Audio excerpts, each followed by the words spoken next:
Finally আজকে আমার রঙা দোকান দিদির বিয়ের শাড়িটা কিনেই ফেললাম। তো বন্ধুরা আজকে আমি জেঠি মা আর দিদি মিলে যাবো বিয়ের শপিং করতে। শপিং তো ওই আর কি দিদি করবে, কিন্তু আমাকে ব্যাগ টানার জন্য নিয়ে যাচ্ছে।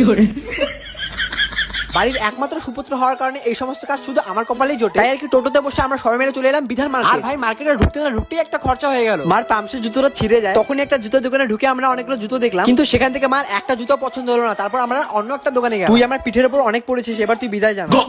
মার জন্য একটা বাড়ি পড়া নতুন জুতো নিয়ে আমরা চলে এলাম একটা দর্শকর্মার দোকানে। কারণ বিয়ের কেনাকাটা আমরা ততক্ষণ কিনতে পারবো না যতক্ষণে আমরা দর্শকর্মার দোকান থেকে সিঁদুর এবং হলুদ না কিনবো। বিয়ের জন্য সিঁদুর এবং হলুদ কিনে আমরা সোজা চলে গেলাম একটা শাড়ির দোকানে। বিয়ের বেনারসির দাম শুনে তো আমার চোখগুলো কপালে।